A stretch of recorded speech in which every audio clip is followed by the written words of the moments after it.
Good evening, everybody. We are live from Books and Books here in Coral Gables, Florida, or as we like to refer to it, the cultural heart of the city.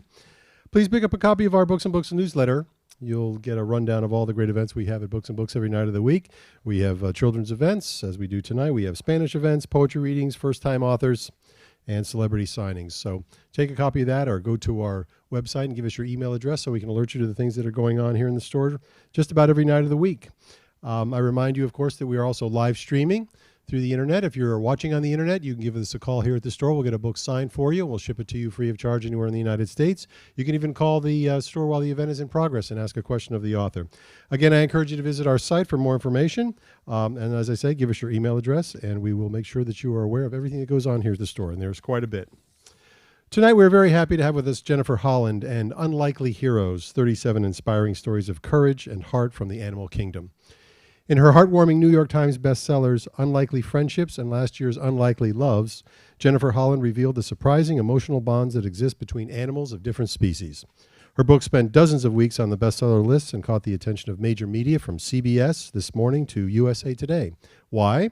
Because she opened our eyes to the rich inner lives of animals, showing us that the power of love and friendships is not for humans only. In Unlikely Heroes, Ms. Holland uncovers and celebrates yet another side of animals that we often think belongs primarily to people. Heroism, that indefinable quality of going above and beyond, often for altruistic reasons, often at great personal risk. These 37 inspiring true tales show animals whose quick acts have saved lives, like the pod of dolphins who protected swimmers in New Zealand from a great white shark by forming a screen around them. There are stories of animals who simply and unselfishly give, and there are compelling stories of heroic resilience. Jennifer Holland is a contributing writer for National Geographic. She also writes for the Earth Touch News Network and other online science news organizations. She lives with her husband, 2 dogs, and dozens of snakes and geckos, and divides her time between Silver Spring, Maryland, and a cabin in the woods near Charlottesville, Virginia. Please give a nice warm welcome for Jennifer Holland. Thank you. Yes. Oh, I think we have probably about 40 geckos right now, and we're up to 3 dogs, I have to admit. So thank you for having me. This is a wonderful store. Books is just a great place to browse, and I could spend many, many hours in here. So I really appreciate you having me. And I'm going to talk a bit about some of the work I've done for National Geographic, as well as sort of how that all blossomed into this series of unlikely books. So I've always loved animals. They've always been a part of my life. I don't claim to have all of these at home, but my mother was a big animal lover, and they've just been an important feature in my life and definitely an inspiration for the work that I do. And in the end, they've allowed me to write for this wonderful magazine, National Geographic, where I spent about 10 years as a staff writer and have continued to write for them as a freelancer. And then also to work on these really fun books of true stories about animals doing unusual, unexpected things. So as I said, we're up to 3 dogs now, and these are my critters that spend the time to inspire me as I'm sitting trying to get my writing done at home. And I really have, again, always loved having animals around me, and that's just a big muse for me, a big motivation. So I think it's really interesting that so many people just love animals. And when I talk to kids, I ask them, raise your hand if you love animals. And everybody in the class, of course, raises their hand. It's just something that seems to be innate in a way. And one of the reasons I tell them is because we're just kind of programmed to respond to cuteness. We have to. Because if we didn't, I think that there would be a lot less care for babies when they were acting out and not being quite so precious. So I think there's something, again, just innate, something in us that responds to traits that we consider to be cute. And some of those traits include these: big, bright eyes, smallness. We seem to like things that are small, things that are fuzzy, things that walk funny, things that are clumsy, and certainly things that are helpless in general. There seems to be this parental response, especially with adults, to respond to things with these traits in them. So it turns out that even just looking at pictures, if you just thumb through the books and just look at the pictures, that actually can affect your brain in the same way that something like food or being with your loved one or even drugs can affect you that way. And so even, again, just the images themselves can have that impact on us. Whoops, let's get all those words out.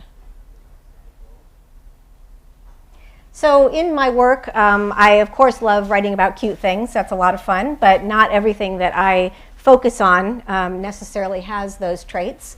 And that includes some time I spent in the Bahamas with some tiger sharks for an article for National Geographic. And this was just an incredible experience because these were animals that most people have a great fear of sharks, and there's good reason for that. They are major predators and you don't want to mess around. In this case, I spent time with scientists who were working with the animals and got to get very, very, very close to them and really get a different kind of appreciation for these animals.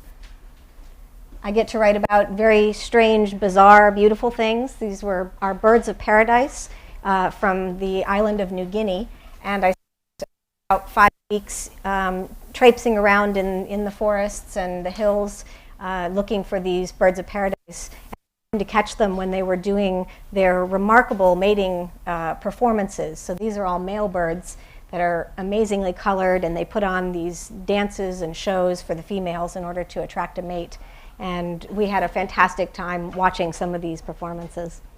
We still do that. And there was a lot of overlap, I think, between men in bars and what these birds were doing. I've seen it before. So this is a black bear up in Minnesota. This bear has had a shot and is asleep for about 2 hours. I cannot tell why. Otherwise, we definitely would not have been handling her. But this was fascinating. I'm learning more and more about how we can learn things from animals that we can then apply to human medicine and other health-related things. And in this case, they're really trying to understand how bears that have hibernated for all those weeks or months seem to remain so healthy. They come out of the den, their hearts are still perfectly healthy, their muscles haven't atrophied. None of the things that would happen to a human in the hospital happens to these bears. So they're trying to study the hearts and better understand things that might apply to human medicine. And perhaps we can use what we learn to make better medicines for heart disease.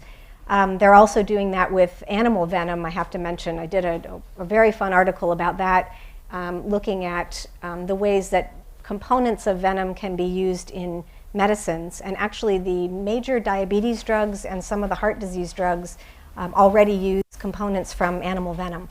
So what you get from your doctor, you might not know what's in there, but in some cases you can thank these reptiles for giving up some of their venom. I do write a lot about animals that are in trouble. That's sort of seems to be the pattern for a lot of animals that are in my stories, unfortunately.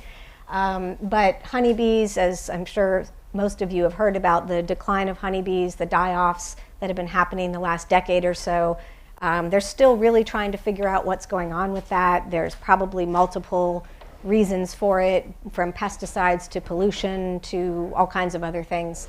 Amphibians also major declines from a fungus, and they're trying to understand what's allowing this fungus to be so deadly when it's been in the environment for a long time. And bats also, a fungus that's been affecting them and killing them off. So that's a really important part of my work, especially writing for magazines, is to bring to light some of the problems that animals face and how we're contributing to that and what we can be doing to improve the situation. I get to write about hopeful things as well, where animals have maybe come back from the brink. And in the case of whooping cranes, they, of course, have a long migration across the U.S. every year from Wisconsin to Texas and back. And over the years, of course, some of the land that they fly over has been developed heavily. And so it's become harder for them to find places to land and rest and feed. So scientists have been able to train them to follow these ultralight aircraft and can actually adjust the migration route a little bit and put them on a safer path so that they have a better route to take. And over the years, they've been increasing the number of whooping cranes in the wild using this method. And so I went up in one of those planes and got to get the bird's eye view, and that was a great adventure. Oh, little activity there. So conservation is a big area for my writing, but I also, to branch out into the book world, I was really interested in animal behavior, animal intelligence. What is it that animals are thinking? You know, we don't really know exactly what they're thinking, but you know, there's a lot of question about what sorts of emotions other animals might have. And even Jane Goodall was criticized heavily for using, you know, human terms to describe what she was seeing with chimpanzees. But nowadays there's a lot more research showing that there's a lot of overlap between what we feel and what other mammals in particular feel. And so I think that, that things are changing a lot, and for the better. So some fairly recent findings: elephants, as you may know, very, very social, have amazing memories, are incredibly intelligent, and will really respond to the death of one of their herd mates in a way that's very familiar. They really do go through a mourning period. And in this case, these elephants actually returned to a place where an elephant had died from their herd and were caressing the bones and making a lot of sounds that are associated with empathy of some sort, and really just showed something that I think people never realized before about these animals. Oh, yes, so I don't know how they got dogs to sit still in an MRI machine. I can't even imagine, but they have looked at how dog brains light up in response to things and compared that to humans. And they find that there's, again, a lot of overlap. When a dog sees a familiar face or a familiar person, there's kind of a happy lighting of activity in the brain that mimics exactly what goes on in a human brain under those circumstances. Chimpanzees, some studies have shown them sharing food with strangers, whereas, you know, you would think, evolutionarily speaking, it doesn't make sense to hand off your food to someone who's not closely related to you. But they definitely seem to have kind of a friendly nature in some circumstances, and will share their food.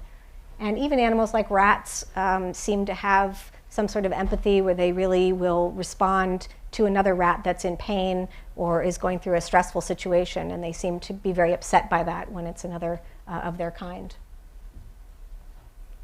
And I like to tell kids about the limbic system and this sort of special part of the brain where our emotions lie, and that you see this in all mammals. So this is not something that is human only, and so there's no reason really to think that other animals don't experience emotions in some way, maybe not exactly the way we do, but perhaps very similarly. So these are just some fun pictures of what joy might look like.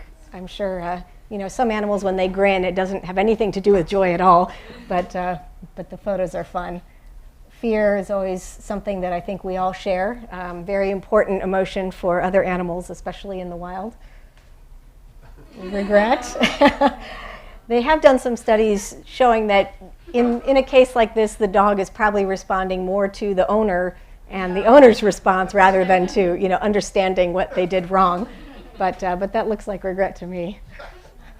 Loneliness certainly is an experience that other animals have. There are a lot of very, very social animals that really need to have companions in order to be healthy and thrive. And then empathy, I think, is sort of the latest thing that we've been really looking into, and it's a more complex emotion. It's a little harder and a little trickier to understand that in other animals, but we're starting to see that they are capable of that. And that's kind of what got me to do these first two books, looking at these amazing crossing over between species and sort of showing compassion, one animal to another, that you would not expect to be together. And the reasons for these can vary very much. The context is important. You know, raising animals together, certainly, if life is easy, they're not having to look for food or run from predators. They may have sort of the luxury of getting to know another animal of another species. An animal that maybe loses a parent is going to be seeking a parental figure and might turn to an animal that they wouldn't otherwise. But there's definitely a lot of neat cases where we don't really know why they've come together and why they show this compassion, and that's where it gets really interesting.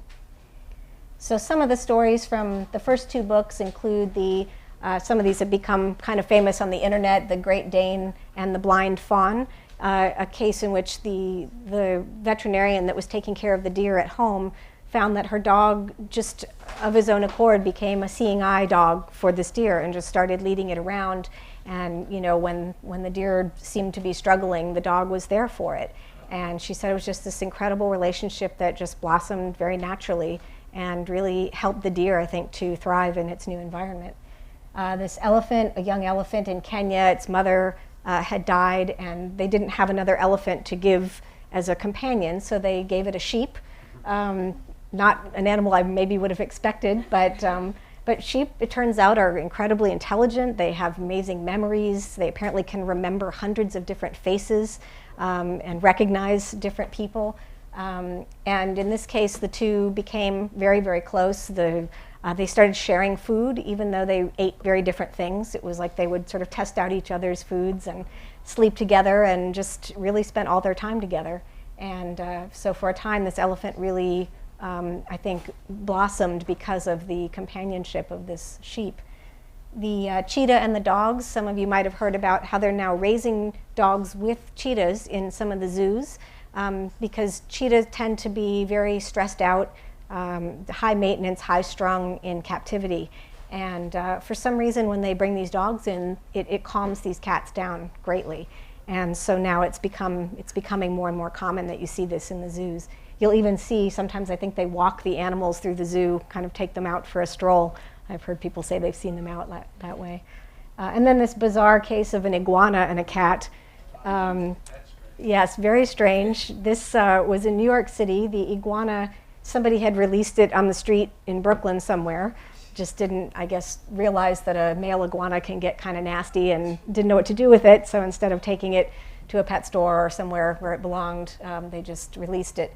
So fortunately, this animal lover found it and took it home and decided just to learn about iguanas and take care of it. And her cat decided the same thing. And the cat just started sharing space with the iguana, chasing the tail, licking this reptile. And I don't know that the iguana loved the cat, but he tolerated the cat, and that's definitely something to be said for that. So there was kind of an interesting friendship of sorts there. A few more stories from those books. This sea lion and dolphin, both were injured at some point, and so they were taken into a facility in Australia. And there were a lot of marine mammals in these pools, and for some reason these two gravitated toward one another and became kind of best friends. And every time the animals were in a common pool, these two would find each other.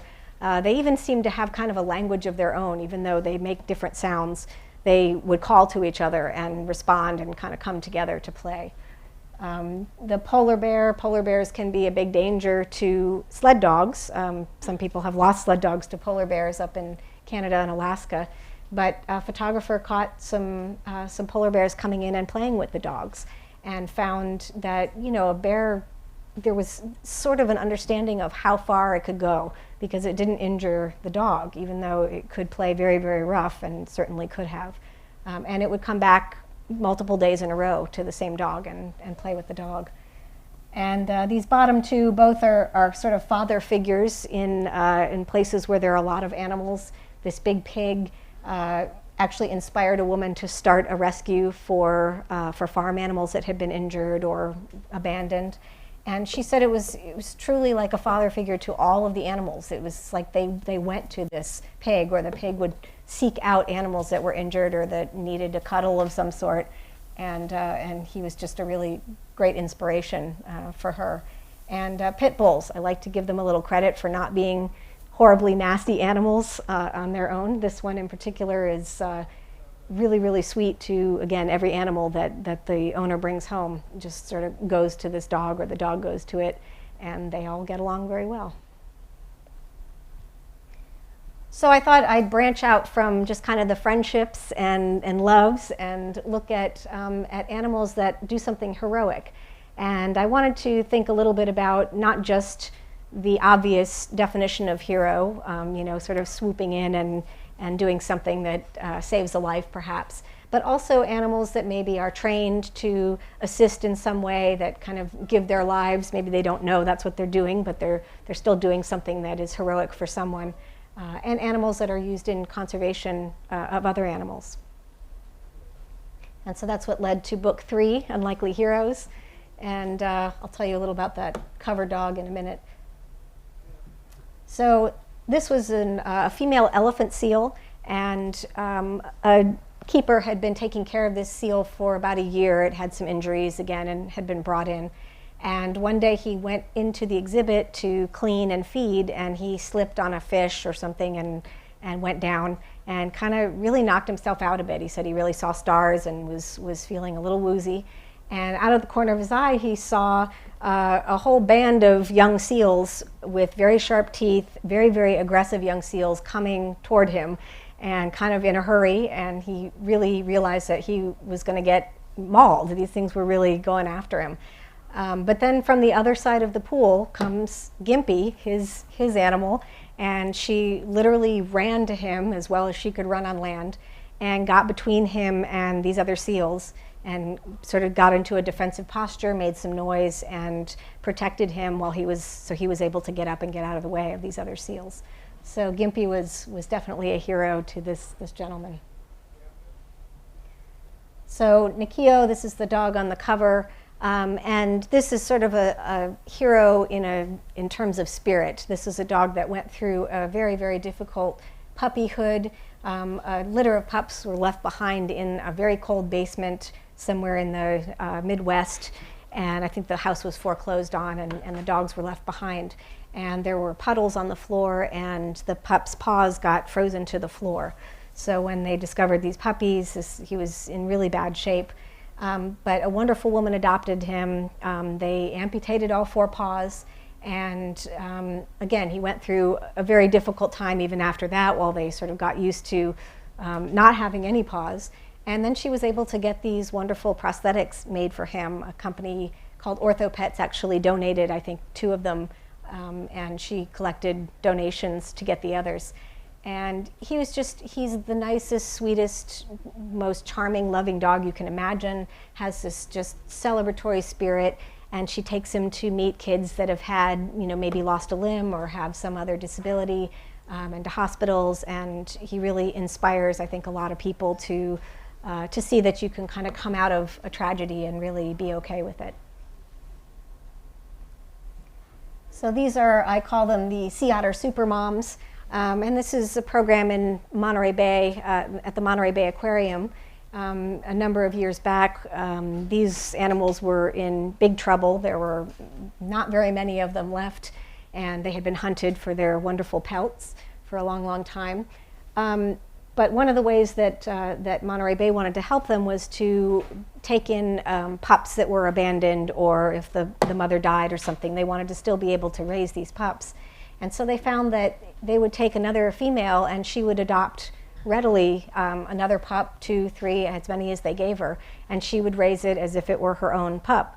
So they started this program using these moms to help raise up all of these abandoned pups so that they could get those animals back into the wild. So they had, there were 2 initial females from that time that I feature in the book as being kind of the beginning of that program.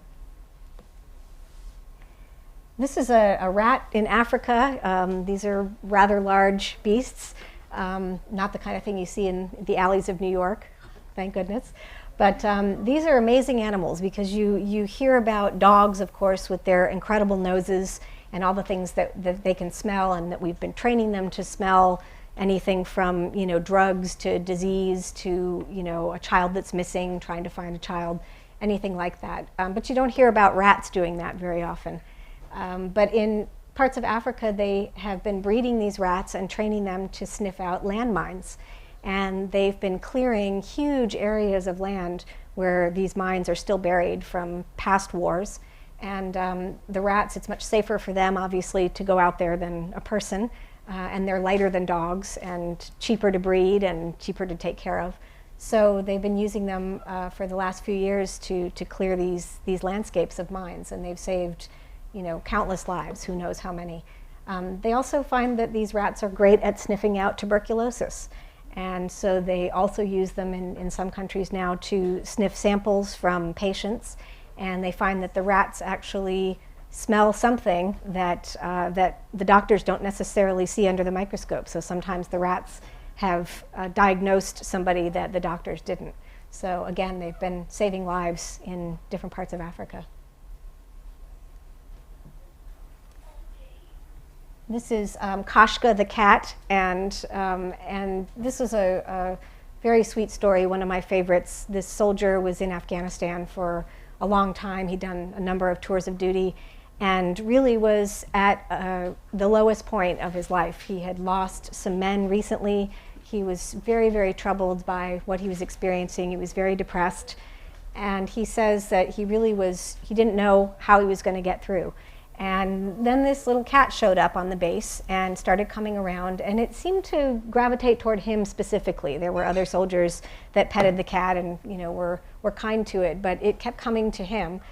So he started taking care of it, and he says he absolutely credits the cat with saving his life, because at the time when he was at his absolute lowest, the cat would show up, would be affectionate, would demand affection and attention from him, and kind of get his focus onto something besides his sadness.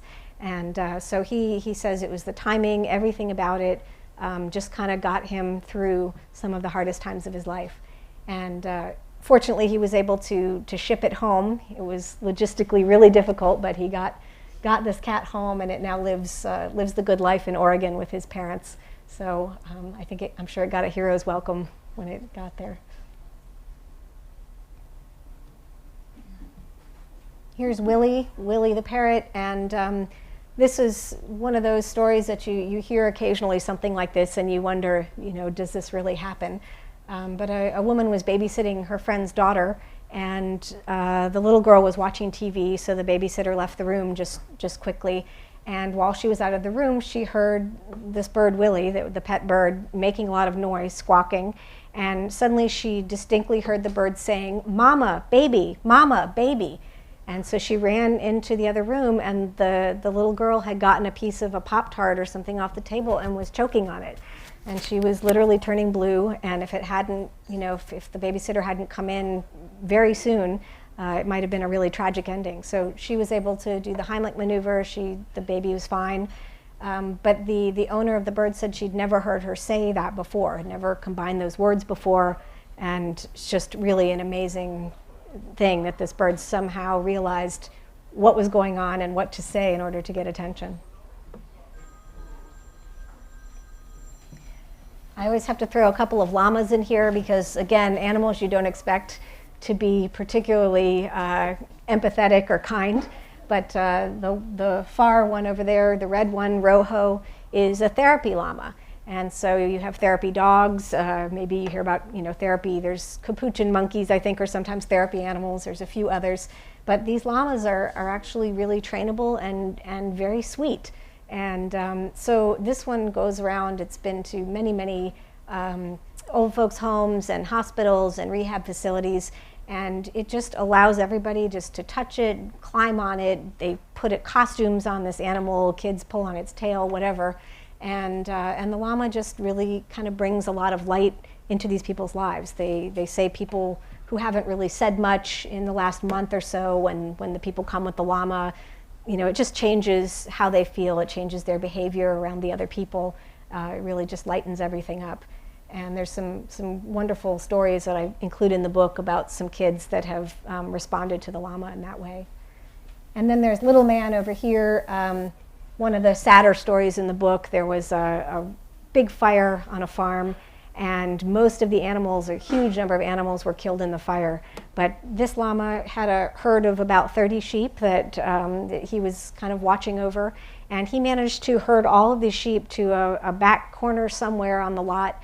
And all 30 sheep survived the fire. The llama, unfortunately, was burned in doing all of this. So he, put his own safety, obviously, as second, and the sheep first. And so the farmer was very, very traumatized to lose this llama, but very grateful for what it did. This is Dory. This is a rabbit, probably even bigger than that rat. In the UK, and the owner of this rabbit came home from work one day and was just kind of sitting in the chair watching TV with his wife, and kind of seemed to be dozing off. But suddenly the rabbit started getting really agitated and started scratching at his chest and, just kind of really moving around, wiggling around, fussing. And his wife didn't know what was wrong, so she went over and realized that her husband was in a diabetic coma. And he was not dozing, he was in big trouble. And again, if she hadn't seen what this rabbit was doing, if the rabbit hadn't somehow noticed that there was a problem, it might have ended very badly. And luckily, he's fine now. But again, we don't really know what it is, but probably some sort of scent that other animals pick up that we don't, that tells them that something has changed. And luckily, this rabbit responded the right way to that. So the things that I like to say I do with my work, or I try to do, is to teach especially kids, but teach people something maybe they didn't know already about animals. Also, just to have them maybe have a new appreciation of something that animals are capable of, perhaps some of this emotional stuff that we're learning about with more and more research. I also definitely like to talk about the importance of protecting wild animals and their habitats, and letting kids and other people know our role in the demise of many species, or the declines, certainly, and what we can be doing to change that. Certainly human beings are animals too. We live on this earth, and we need resources and we need land, and that's all natural. But there are ways to balance it out so that we're not the only animals on the earth. And then, of course, I like to entertain, and hopefully these stories bring some hope to people and a smile. I'm really always so pleased to hear when someone says, my mother was sick and I gave her unlikely friendships, and she said that really, brightened her day, or something along those lines. So, so it's important to me that that my love of animals and just appreciation for the beauty and the humor and all of that comes through in these books. So hopefully people will get that from them and keep reading. So thank you for listening. I can read. Thank you. Fabulous. Thank you very much. Does anyone have questions? Yes? Well, it's probably too late to make it into your book, but I was thinking about that episode some months ago of the cat who was defending the child and knocked the dog over. Yes. Yeah, I saw that and I thought, oh, if only if only that had happened the year before, I could have gotten it in. But yeah, I've seen that video, and it's just incredible to see. You never would think a cat would, run out and actually, face a dog in that way and actually protect somebody. So that was a really bizarre situation. Yeah, great story. Anybody else? I read in National Geographic, of course, you probably wrote it. You talked earlier about the animals and their empathy towards passed on members of their troops. And I read the crows actually have like a funeral for their dead comrade with little sticks. And Yeah. the whole ceremony. Yeah. Is that something that you probably wrote? No, I didn't write that one, but I have read that also, probably in National Geographic. But yeah, and crows are really, really intelligent. I mean, that's one of those animals that they found in fairly recent years. Their tool use, their ability to, sort of project or understand what another animal is thinking and respond to that. They're really incredibly smart, all of the birds in that family. So yeah, big surprise there. I know I was coming in and out, so I might have missed that. I was wondering, what kind of educational background do you have that got you into this? That's a good question. So my undergraduate degree was English. Just writing was always a passion. And I didn't actually do a lot of science until graduate school. Well, before graduate school, I did a bunch of science to sort of catch up. And then I did a degree in conservation biology for my master's degree. So it was a great combination for my work at National Geographic, because it was kind of a bridge between the science and the economics, the policy, sort of all aspects of conservation. Yeah, it's something I'm so interested in. And University of Miami has a dual program, a law degree that you can get with an environmental policy degree, and something that I was looking at, but conservation biology sounds really interesting. Yeah, it's become much more popular. There weren't very many programs when I went to it, but Get into, the conservation field. yeah, I recommend it. Any other questions? There was a story in the paper this morning or on the internet about some elephants who had visited the grave of the trainer. Did you see that? I've heard about that also. Yeah, and yeah, They were mulling about. yeah. Kind of mourning. there's definitely a morning. Wow, that was a mind blower. Yeah. I was just in Haiti yesterday. Yeah, I think elephants, the more we study elephants, the more amazed we're going to be. They're just incredible animals. Yeah. I would imagine also this is not so much of a recent phenomenon as it is being studied as a recent phenomenon, but I would imagine that, since people and animals have been living together since cave times, that they've developed this mutual evolution together. You think is there anything been studied about that? Maybe that's why there's some type of connection through all these? It may be. I don't know for sure, but I think dogs are a great example of how that has evolved over time. And most of the stories that I come across have a dog in them. I have to kind of fight the urge to just do dogs in the book. So I think that's a good example of an animal that we've sort of designed in a way to be our companion, and they're very in tune with us. So yeah, Evolved along with them. exactly. A little coevolution maybe. Right. Any others? Yep. You mentioned the snake venom. That was dealt with by Mr. Haas, who ran a serpentarium just a few miles south of here. I was Yeah. wondering if you dealt it with him at all, or He was one of the people that I talked to when I was working on the article. Yeah, I don't think he ended up quoted in it, but he was definitely a great resource on venom. And venom, the whole venom story is just fascinating to me. Just the way that something that can be so deadly can also save lives, and how they, how do you do that? How do they tweak these molecules to make them work in a different way? It's really fascinating stuff. So. I would add also that Bill Haas, who, speaking of the director of the Serpentarium, was bitten thousands of times. Right. I think he lived to be like, 103 Yeah. or something like that. Yeah, So- he lived definitely quite a long does. time. Yeah, he's an amazing guy, really interesting Use guy. his blood as They use his blood, exactly. As anti-venom, exactly. Yeah, yep. Well, thank you, everybody. Appreciate you coming, and those online, thank you so much for listening. Thanks everyone for coming, and if you're watching online, of course, give us a call at the store. We'll get a book autograph for you. We'll ship it to you free of charge anywhere in the United States. And for those of you here, the books are for sale behind the counter. Con right up here. Jennifer will sign you a copy. Thank you so much for coming. Thank you.